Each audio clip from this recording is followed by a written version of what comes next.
Mission Better Tomorrow. Extraordinary situations demand extraordinary solutions. For the last 15 years, Mission Better Tomorrow, or MBT, has been doing it.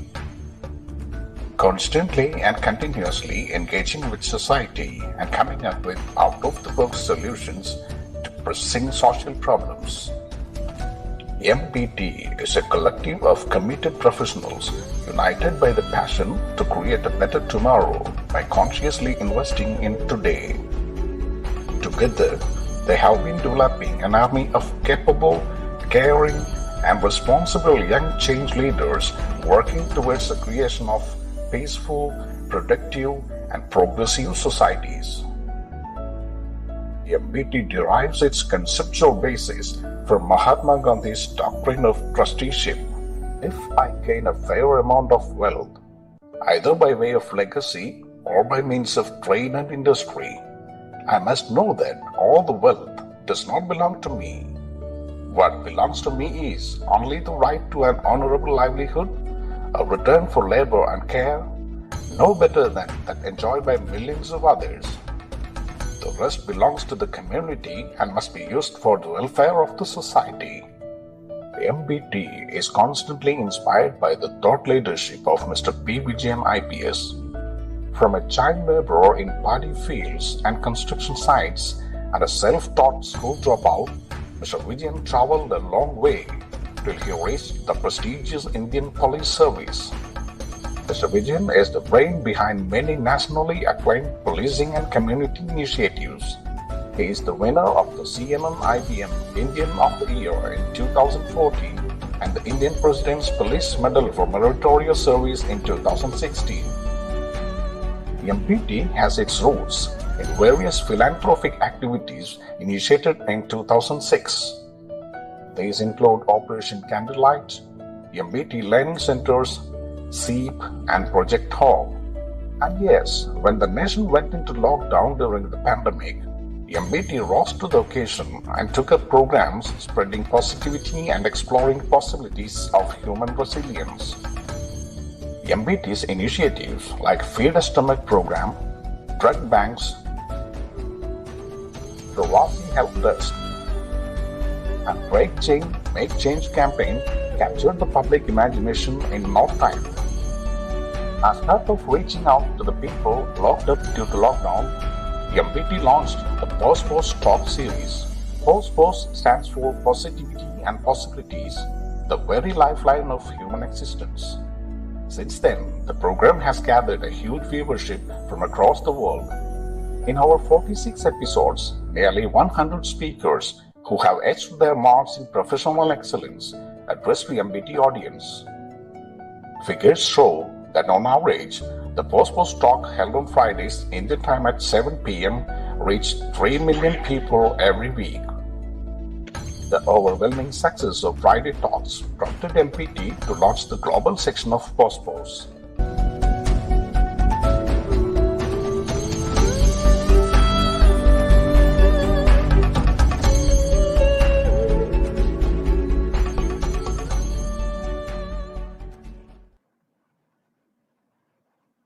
Good evening. I'm Anandamani, a co-team member of MBT Nanma. Respected Police IG Sri P. Vijayan IPS, Honorable Speaker Mr. Sam Pitroda, who's joining us from San Francisco in US, valuable participants, and my own team at Mission Better Tomorrow. I take great pleasure and feel privileged in introducing to you Mr. Sam Pitroda, a development thinker, policymaker, inventor, and entrepreneur. A brief introduction about Mr. Sam Pitroda. Mr. Sam, who has spent over 55 years in telecom developments, is credited with having laid the foundation of India's technology and telecommunication revolutions in 1980s during Rajiv Gandhi's government. Mr. Pitroda has been a leading campaigner to help bridge the global digital divide. In the mid-1990s, he founded World Tel in London to help privatize telecom in developing countries. He invented the electronic diary in 1974, mobile wallet in 1996, and set up CSAM Incorporated, which was acquired by MasterCard in 2013. From 2005 to 2014, Mr. Pitroda was the chairman of National Knowledge Commission and advisor to the Indian Prime Minister with a cabinet minister's rank. He was also the chairman of National Innovation Council, Smart Grid Task, Railway Modernization, and Public Broadcast Reforms. He is a founder, investor, and chairman of 6 startups and 5 non-profit foundations. Mr. Pitroda holds over 100 patents, 20 honorable PhDs, and has published and lectured extensively globally. He is a member of American Academy of Engineers. His biography was published in 1992, and Penguin published his autobiography, Dreaming Big, in 2015. Mr. Pitroda continues to create milestones. Mission Better Tomorrow is truly blessed, sir, by a gracious presence, and we are feeling really happier and prouder, and I wholeheartedly welcome you on behalf of Mission Better Tomorrow for this POS Global Talk series.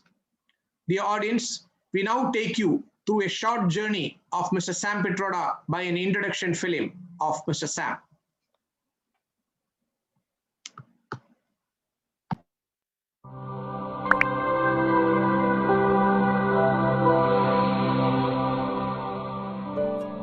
Mission Better Tomorrow, inspiring positivity and exploring possibilities.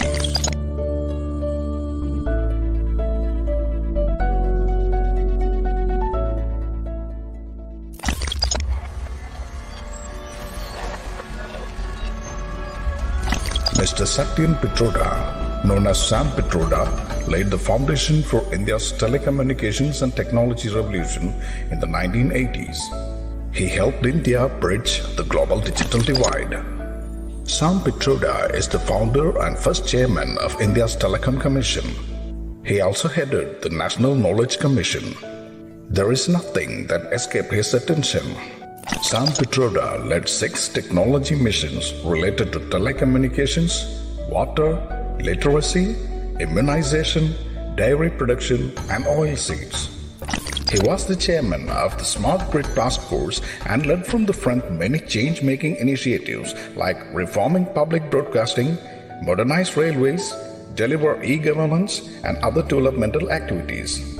He holds around 20 honorary PhDs, close to 100 worldwide patents, and has published 5 books and numerous papers and lectured widely all over the world. Today, Sam Pitroda will speak to POS global audience on the topic, Redesign the World for the New Normal. Mission Better Tomorrow welcomes you, sir, to the 8th edition of POS Global Talk series. We are waiting for positive vibes from your talk to open up possibilities for a better tomorrow.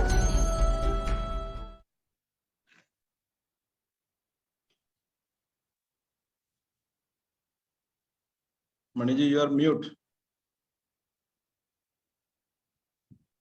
Sorry, I now invite respected Police IG Sri P. Vijayan IPS to come forward to give his introductory remark about the topic. Very good morning to you, sir, Dr. Sam Pitroda. Very good morning and good evening to one and all. From my college years onwards, Dr. Sam Pitroda has been a constant inspiration and role model to many of us. And it is really a great privilege to share and dais, at least on the virtual platform on this fine Indian evening. There is when the redesigning the world in the new normal, when the topic came to my mind, I was thinking that to me, the word itself is the very concept of, or the idea of word itself is a narrative. The narrative, some of the narrative is written, it's largely unwritten. I think that each one of us creates and lives in our own world. And every one of us has a world of its own, based on our own narratives. Very often, our world is largely influenced by the other worlds, the worlds of religion, or the political ideology, or our personal choices and other things. Once I was listening to a video of George Bernard Shaw in an occasion. This Albert Einstein was felicitated in his honor. George Bernard Shaw said that Ptolemy created the universe for universe which lasted for 1,200 years, and then Isaac Newton created a universe that lasted for 300 years. Now it is the time of Albert Einstein. I don't know how long his universe will last. Just like that, this world also, we don't know how long it will last, but there is a world in our own narratives. This actually the new normal created by this technological disruptions, which started, means it intensified in the 21st century, and the COVID-19 pandemic. Actually, it compels us or gives an opportunity to rewrite or redefine our narratives of, or they create a new normal or a world in the new normal. What is the new normals, or what is the pandemics and the destructions which are created, the world which are created? One is that in this world, there is a widespread use of technology, telemedicine, telework, telecommunication, virtual schoolings, and widespread use of e-commerce. And I often find that it took a pandemic to bring home the very beauty or the power of technology into our hands. It was there, all the platforms were there earlier also, but we were reluctant to use it. Now it is, even in the remotest village of India, we can see the people are using the digital technology extensively. And another thing, which is the phenomenon of this new normal, we can say that the question is that once this pandemic is over, are we really going to retain this habit? I think that largely we will use it, but to what extent, how we'll use it is going to make it's a one point which we have to take into account. I think that Dr. Pitroda will go into details about the impact of hyperconnectivity in the new normal and new world. Another thing is that the compliance to this the instructions of scientists. Actually, earlier we were especially in third world countries like India and all, we were not giving paying much attention to the words of scientists or the instructions of scientists. But now the most fundamentalist religious leaders themselves have started listening to this, the instructions of scientists. That's why the most of the temples, churches, and mosques all over India has been closed, because as per the instructions of this ICMR or the scientific community. That means that is now the thing is that a scientific acceptance to the scientific way of life has come as a new normal. And this is another question, whether we are going to ingrain into the new world, or when we design this one into a new world, whether we are going to put this as a matter of our constant behavior. Another important thing is that is something I don't consider it as something positive. It's very negative. That is an increased intrusion into the privacy of citizen by the states, and your movements, your biometric, even your biometrics have been observed by the police people and the state. May be required for the pandemic, but we don't know if this is become a habit or a culture. I don't know to what extent people will be withdrawing from this using of this the very privacy, the matters of privacy in day-to-day their functioning. So we have to be a little afraid about that is intrusion to the privacy of the people. Another thing is that the pandemic has made the state more omnipotent and more powerful. And your movements, the lockdown all over the world, it's nothing but that is a command over your movement, the movement of the people, and that is it has been designed. Now, moreover, that is the now, especially in third world countries, and eat for each and everything, we are now actually depending on the state for the rations or the food kits or medicines or any other things. We are now largely depending upon, and even that is the briefings by the leaders also, we are largely depend on the state. So the thing is that if there is a good leader and a benevolent leader, then of course people will be benefiting out of it. But if it is not like that, then life will be much miserable in the new world. And the thing is, this is the same in case of bureaucrats also. There are sensitive and compassionate bureaucrats, are the state will be much better. But with the insensitive and apathetic bureaucrat, the situation will be something totally different. And the injustice and the inequality in this disruptive world are widened, and both the gender, social, economic, and by this distances has been widened. We can say that increased social distancing to combat the COVID-19 pandemic has resulted in increased social isolation too. So whether it is going to stay or we are going to bridge this gap, that is also a very important point to be discussed when we design this world, new world. And the thing is that millions of people have been thrown to the periphery of this mainstream, and hundreds and thousands of people have been pushed down to the poverty line. Are we going to lift them, or are we giving any space for them in the new, when we design a new world? That is also very, very important thing. Now, the thing is that world over, that is that politics have been getting redefined. From the isms to the capitalism or Marxism or socialism to the humanity-based politics is going to exist. Here, the thing is that especially in democratic countries, the elections are in many states in India, or it is in South Korea and other states. Those countries, those politicians have been, or those politics which have been more humane, such people are again getting back to the power. That we are seeing in other places, they have been thrown out also. That is also a phenomena. And what type of politics we are going to have in the new world, that's very important. And here the thing is that one good thing about the pandemic is that there is improved life, actually, especially improved quality of life in one way. That is improved air quality, improved water, and improved, one way we can say, the earth quality also. Actually, the thing is that in the new world, when we redefine our narratives, rewrite our narratives, definitely we must give and much more importance to protecting this, preserving the air, water, and the earth, which is very essential for the human existence.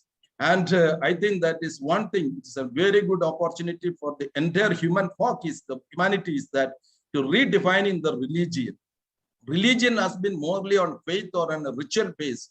This is actually the social distancing which has compelled us to stay, and those who wants to pray, they can pray at their home. It has been compelled by the pandemic. Now, this is giving an opportunity from this ritual-based religion to spirituality. Yeah, that is the social distancing are really given an opportunity from that ritual-based or faith-based religious practices to more into spirituality. That is enabling, and if we use properly, given a better opportunity for giving a search, when enabling us for a better search of meaning, better meaning for life and existence. And MBT, Mission Better Tomorrow, which have been actually in the forefront of the people's issue for last 15 years. It, especially during the pandemic times, it has designed various programs and projects which arranges innovative platform for those who are really in search of finding better meaning for life. So here it is an humble effort from our side in this new normal, how we can redefine or create a better narrative for defining our search for better meaning in our life. Thank you so much, sir, once again joining us in this fine Indian evening, and thank you so much to my dear friends who have been listening to me. Thank you so much. Thank you. Thank you, Vijayan, sir. Good evening. I'm Dr. Arun Surendran, Principal of Trinity College of Engineering, Trivandrum. I'll be the host for this evening. It's such an honor and a privilege to see you, sir. As a schoolboy growing up in 1980s, you were the person on the cover of newspapers and magazines, which respectable elders took very seriously. So I cannot tell you how much of an honor it is, thanks to technology, which you yourself helped create, to be in an evening like this to hear your opinions. Now, I see that there is a beautiful painting that's framing your head as we listen to you. And I think that's one of your works, and that usually doesn't get mentioned in all the introductions that are given. I think the aesthetic aspect that comes with an artist within you is also part of why you have now come to a call to action to redesign the world for the new normal. If we do a wordgram of your entire body of work in the life, I believe along with the words technology and innovation, the word action would be featuring very, very significantly. And this is a world in which Kerala itself is getting ready to join as a knowledge society, to transform itself as a knowledge society, to have a knowledge economy mission. And in this context, I would like to hear your opening remarks on how we can redefine so that knowledge and action can go hand in hand for the betterment of the entire world. Over to you, sir. Thank you, Dr. Sudarshan, or Surendran, my apology. Mr. Vijayan, Mr. Mani, distinguished members of the community, ladies and gentlemen, greetings from San Francisco. It is indeed a special honor and special privilege for me to be here with you at this Pause talk series. My compliment to you all who have been working on Better Tomorrow. I saw your video, very impressive. A lot of this work for the community that you do is commendable. And I know during COVID-19, you all have played very important role in your community. Last 18 months have been very difficult for everybody all over the world. COVID-19 has brought complete halt to many of our activities and initiatives. No one ever thought that small little virus in middle of nowhere will put entire world and entire population at risk. During early days of lockdown, I was in Chicago at home, and I started thinking about the world we live in. I started thinking about my own journey and the journey of the technology that I have worked on related to connectivity. When I started putting things together, I realized that the world was last designed just about the time I was born in 1942. That design was led by a group of people with leadership from US, which ultimately gave birth to the United Nations, World Bank, IMF, NATO, WTO, WHO, GDP, GNP, per capita income, and all of these things that we follow today. Knowingly or unknowingly, there is a rule-based system that America invented that we all follow in our day-to-day life. This system has worked well for the last 75 years. It improved longevity, decreased infant mortality, lifted lots of people from poverty. Technology became pervasive. But at the same time, this particular design has created huge environmental blunders, increase inequality, and not address the real challenges related to poverty, hunger, violence, and many other issues. World today is very different because in 75 years, lots of things happened. World got decolonized. China has been able to rise to a level no one ever thought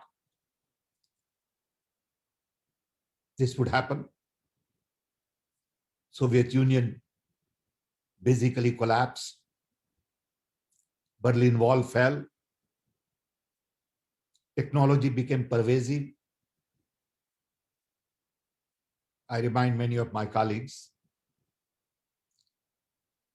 that before coming to America in 1964, I had never used a telephone.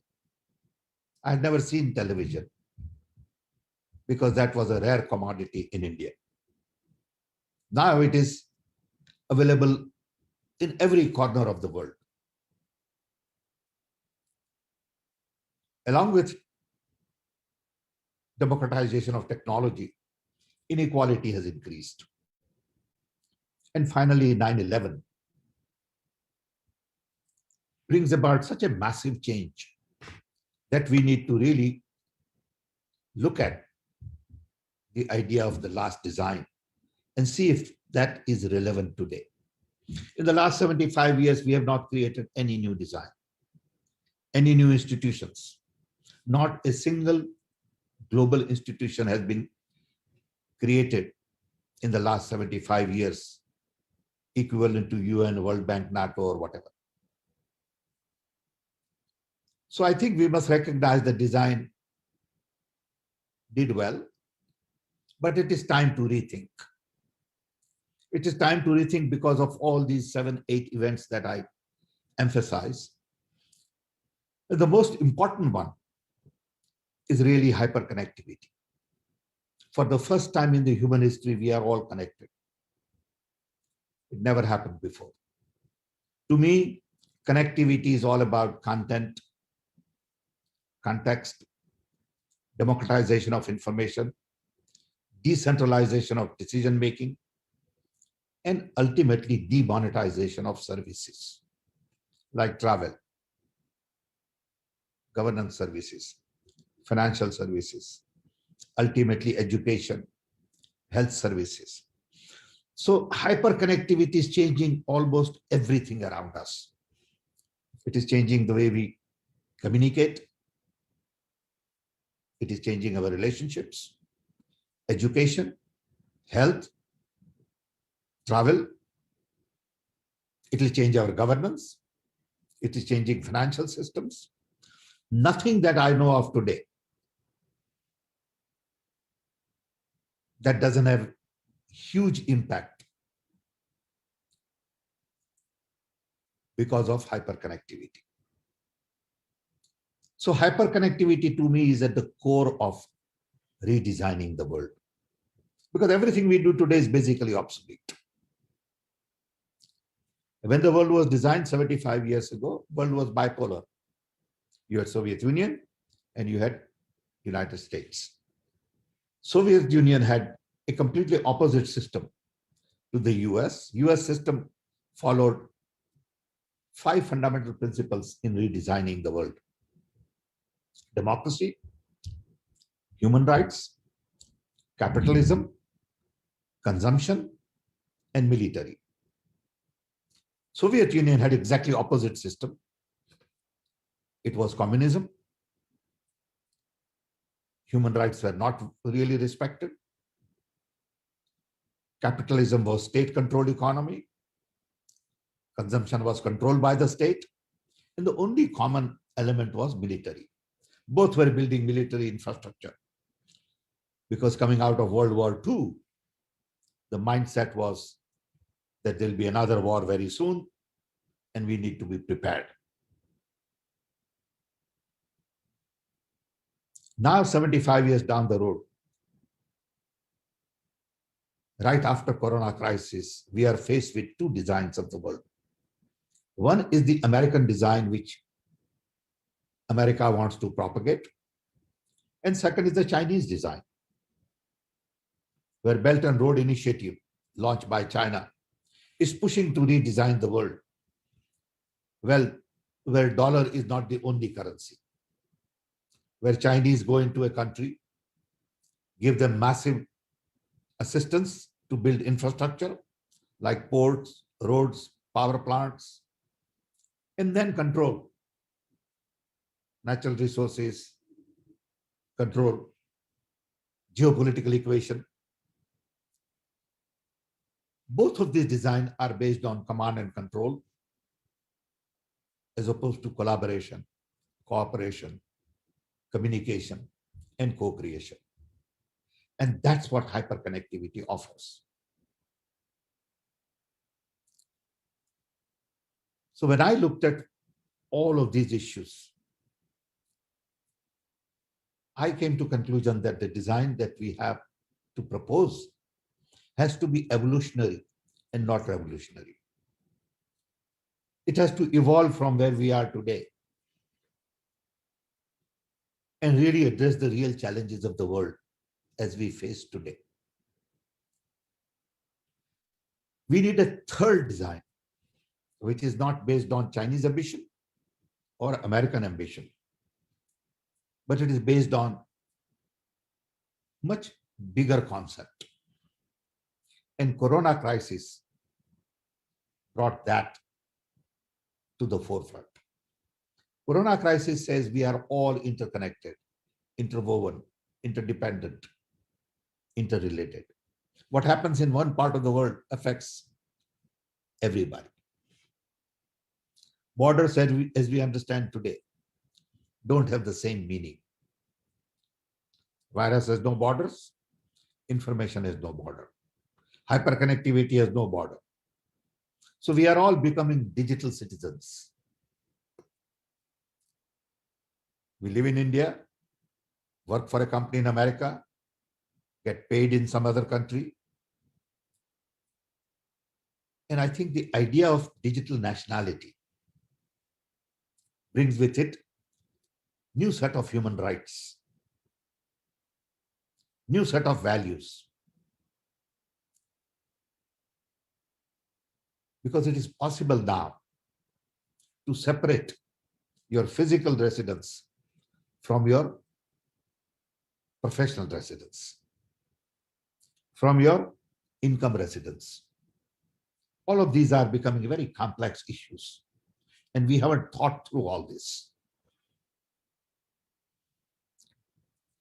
So digital citizenship brings a whole lot of obligations. What are these obligations? How do we define digital citizenship obligations and rights? Is it same rights as a local citizen? I think these are complex questions which go beyond national boundaries. So my idea of the third vision of the world is to really go back to COVID-19 and see what is important in life. COVID-19 says not only that we are all interconnected, but what happens in one part affects another part of the humanity. So we are all same basically. So ultimately what it means is that there are only two things that matter in life. One is planet, and second is people. Planet doesn't need us, we need planet. We need to really take care of our planet in terms of air we breathe, water we drink, forest we need, birds and bees, animals, ocean. Everything you look around on the planet has been messed up because of our focus on growth. We have created a mountain of plastic in ocean. We have affected marine life. We are in the verge of destroying our ocean. killing our fishes. We have ruined our forests. We have pollution in all major cities.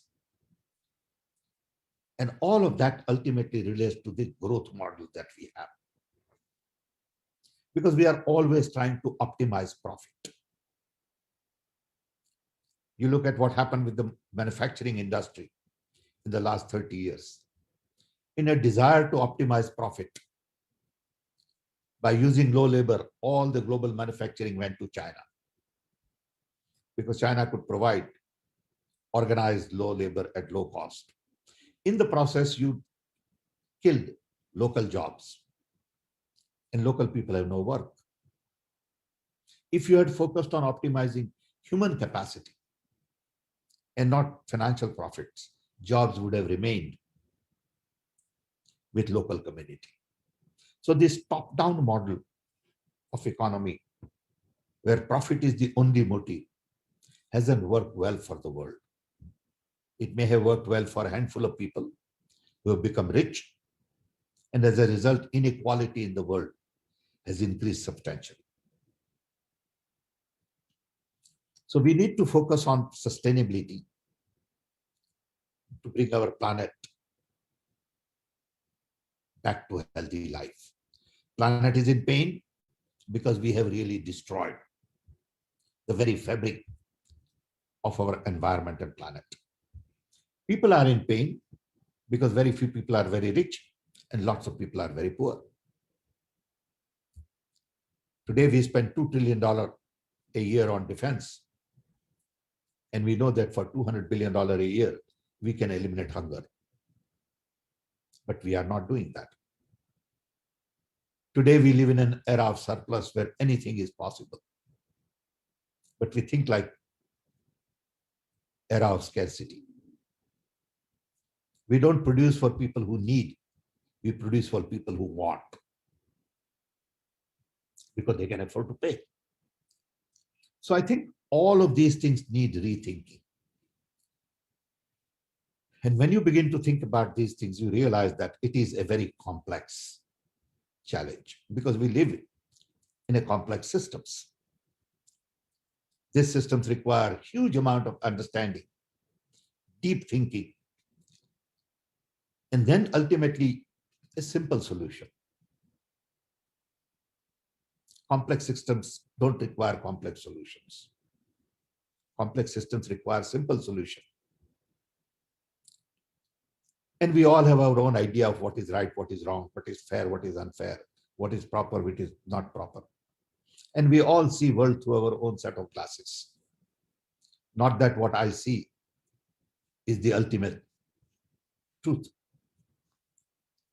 But I thought it is a good idea to propose a design to the world for a conversation. All I can do is begin new conversation. So my design is based on optimizing planet and optimizing human capacity and not optimizing profit. Unfortunately, today's global conversation focuses on geopolitical equation, trade, economy, military equipment.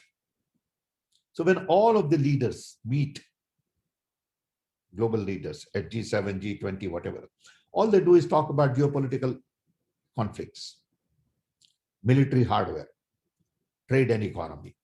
They never talk enough about planet and people.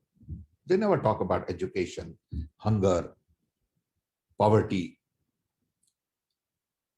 In the last 20 years, we have given a lot of lip service to environmental challenge, global warming, but we have done very little. Huge amount of global conferences, but pollution has started at the same level, hasn't really decreased.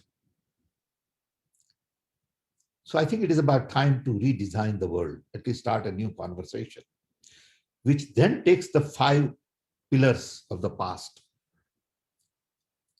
and takes democracy to inclusion. I believe democracy is here to stay. I believe world will further get democratized because of hyperconnectivity, because hyperconnectivity does bring about democratization of knowledge. Hyperconnectivity empowers every human being. So I'm convinced that hyperconnectivity is going to be the key to redesigning the world.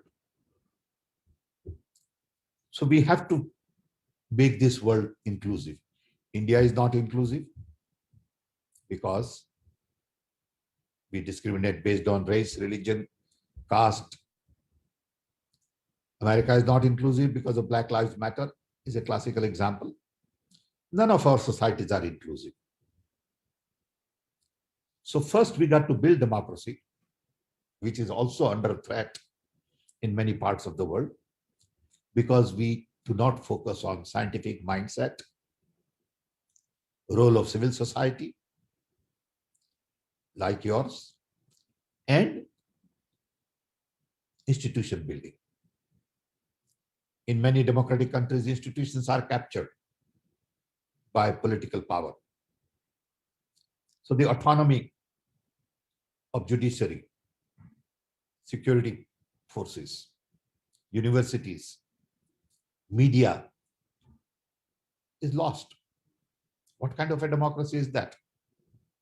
Where a handful of people control institutions. And then you cannot build an inclusive society. So I think democracy has to be strengthened and ultimately society has to be inclusive, where gender equality is important. In this day and age, caste has no role to play. Religious differences cannot divide people. That is the kind of design we need.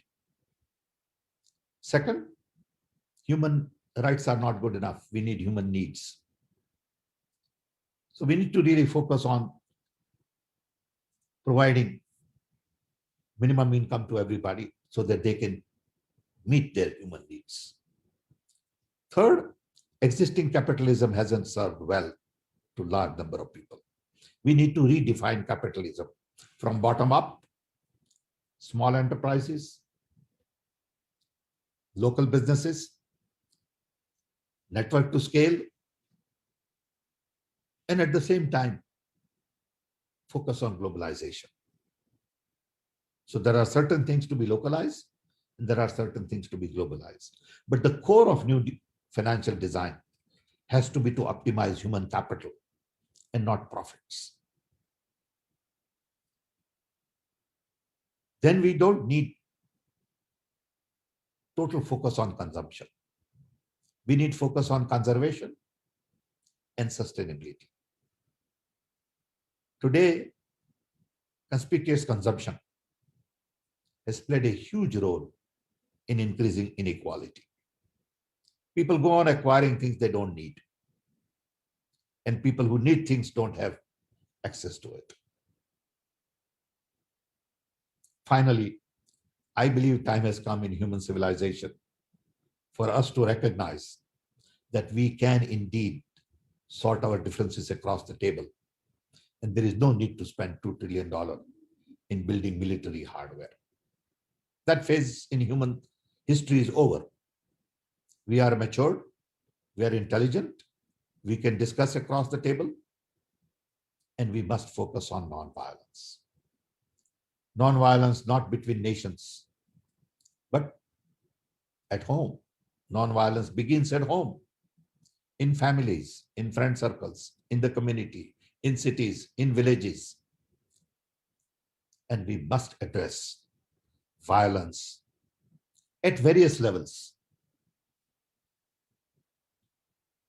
These are the new 5 pillars: inclusion, human needs, new economy, new capitalism, sustainability and conservation, and non-violence.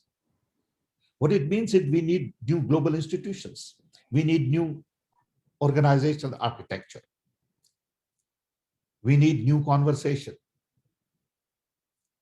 And we need to redefine UN, World Bank, IMF, NATO. We need institution of non-violence. We need institution of inclusion. We need institution of sustainability.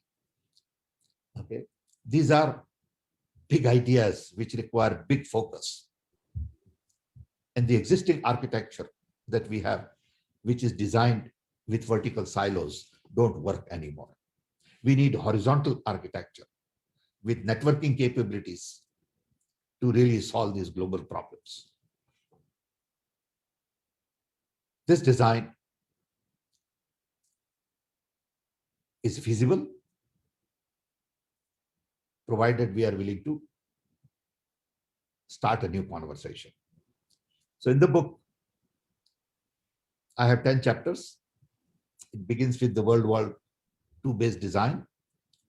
Then it talks about tipping points, then proposes a new design, and then takes each of these 5 ideas: inclusion, basic human needs, new economy, consumption and conservation and sustainability, and non-violence, has chapter on each. Then there is a big chapter on innovation, that we need to innovate. We need to innovate to change our education system, our health systems. We need to innovate in many, many areas. And then finally, I have a manifesto in the form of sort of connecting all these ideas to see how we can implement this design.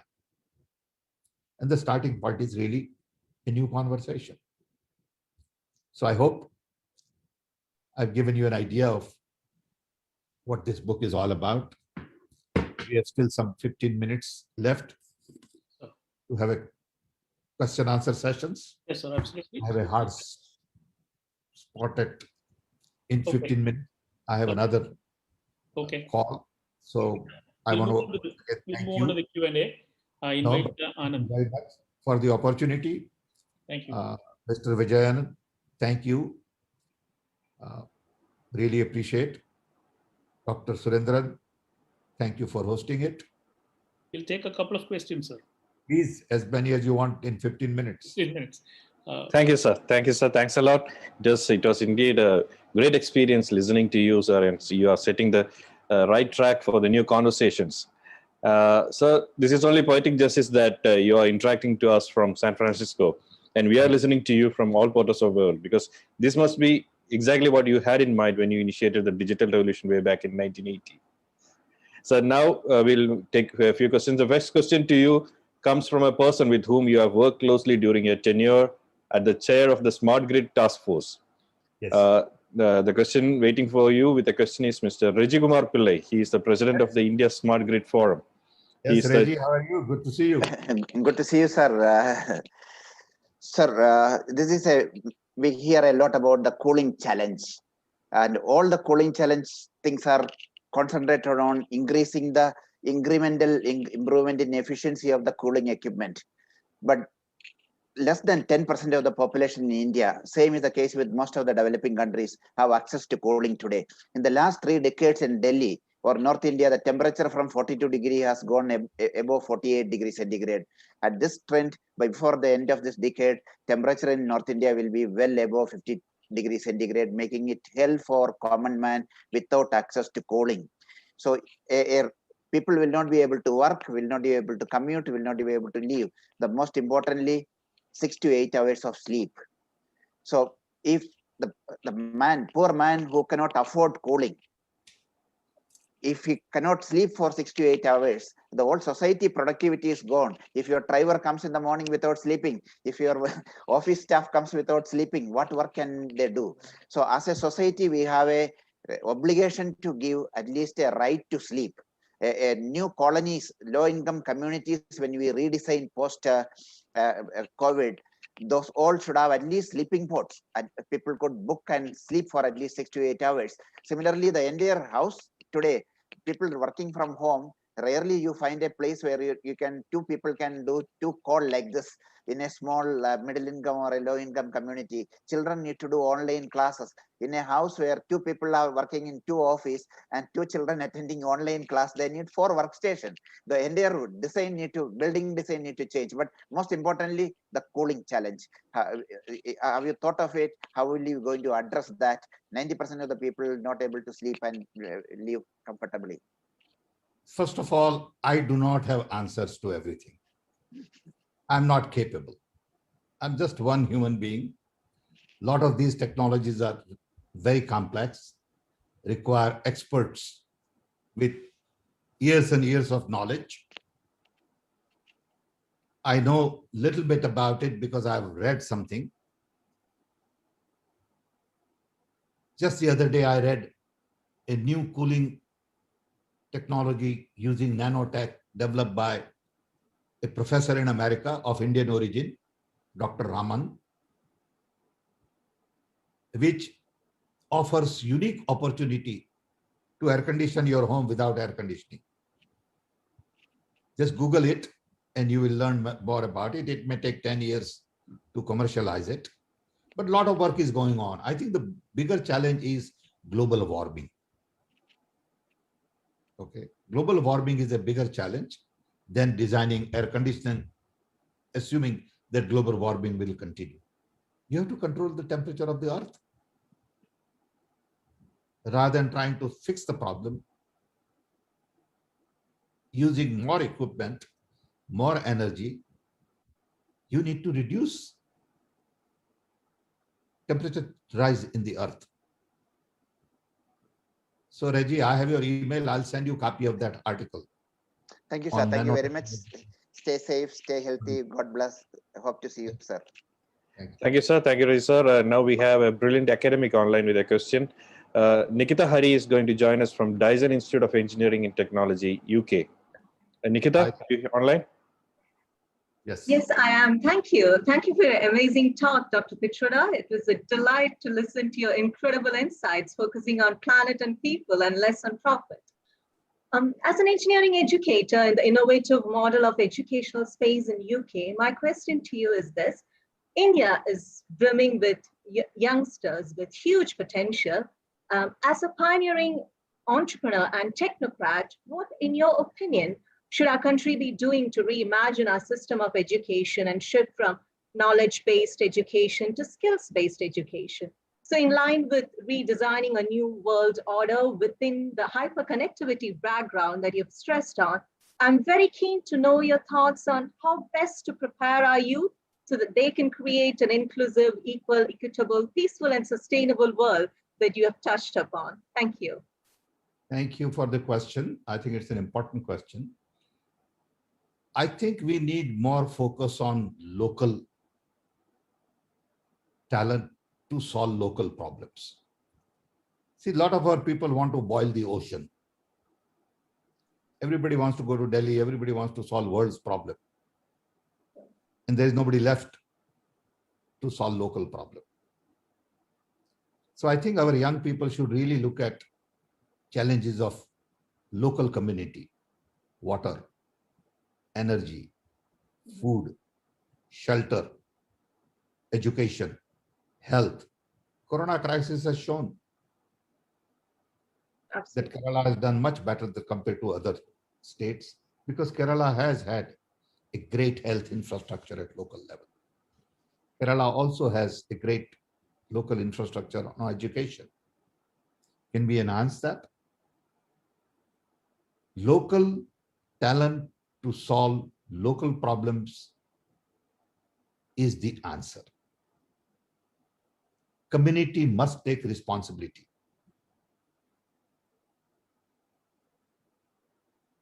For education, health, environment. I mean, there's a lot of work to be done in Kerala on garbage. We know that. Okay. Sure. So work is all cut out. The question is, are we willing to address those issues?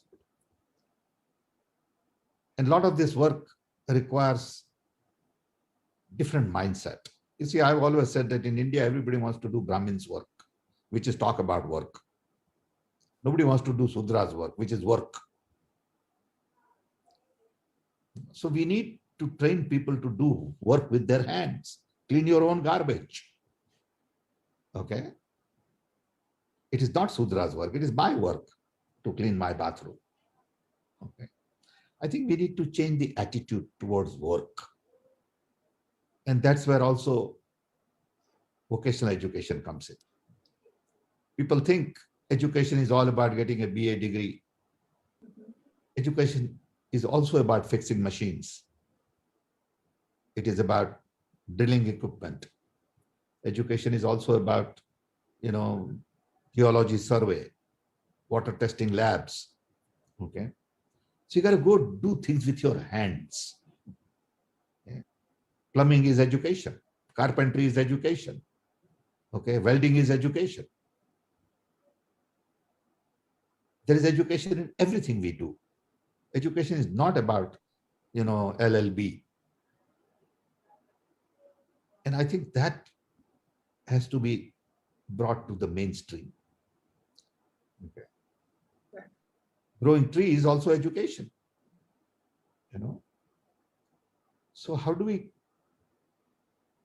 tell people that education is not about office job? It is about solving a problem in the field. And I think that's what our young people need to do. Thank you. Thank you, sir. Thank you. Thank you, Thank you sir. very Thank you, much. Nikita. That's an interesting thought that you have given us about education, the new take on education.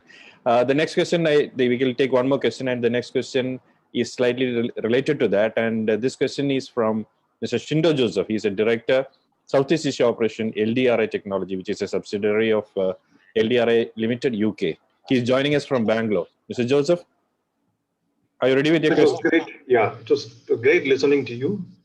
My question to you is actually, you would have seen with COVID, the whole world, the digitization is getting good, accelerated by COVID.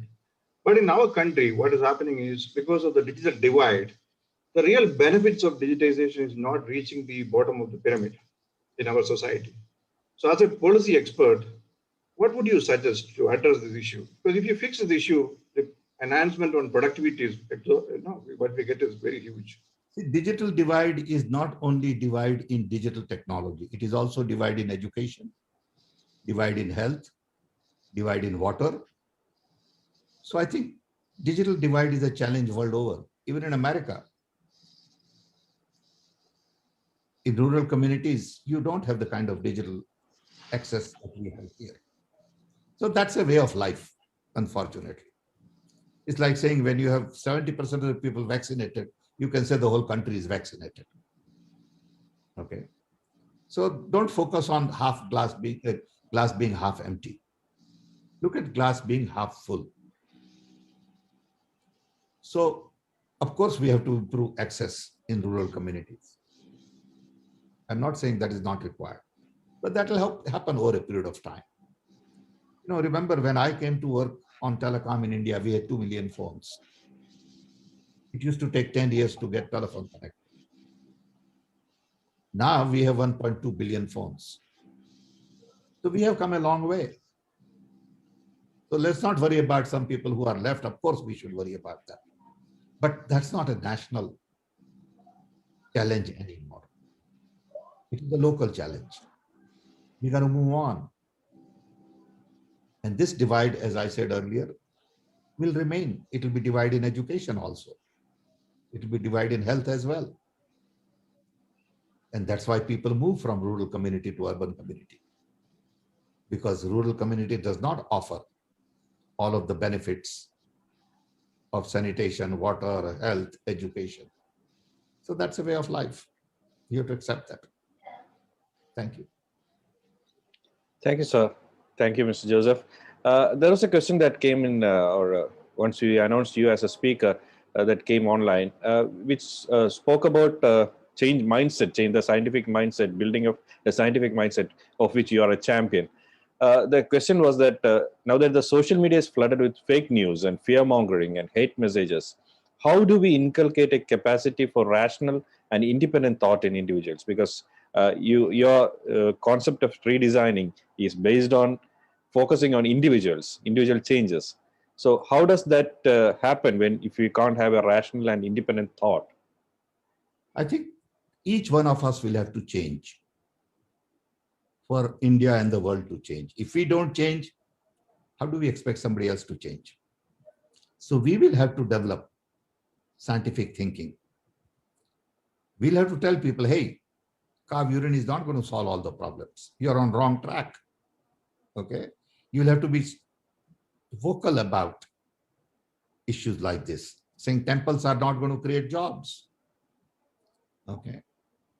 But nobody's willing to say these things because it's politically not correct. So you got to speak up. It is still a democracy. Of course, you have a voice in local community. Raise your voice. Articulate concerns you have. Science is all about truth. You got to focus on truth. Some people will propagate lies. You can't stop them. Okay. But you got to speak up against those lies. If you don't speak up, what can you do? You pay for it. Okay. Thank you, sir. On that note, we can conclude this amazing talk. I have another engagement, so I got to go. So we look forward to your continued guidance and advices in spreading positivity in our society. Thank you, sir. Thank you for all who have stayed with us. Thanks, Mr. Mani. Thanks, Vijayan. Thanks, Professor. I really appreciate your support. And I hope you think about redesigning the world. I see lots of books in the back of your book Yes, stand. sir. Yes, sir. We look forward to your support also, sir. Thank you. Anytime. Thank Really you so much, delighted. sir. Thank you so much once again. Bye-bye. Thank you, sir. Thank you all for who have stayed with us and watched this episode of Postbox. We will be back with more. Till then, good night from India. Please stay safe. Make sure you are negative and stay positive. Always. Please rise for the national anthem.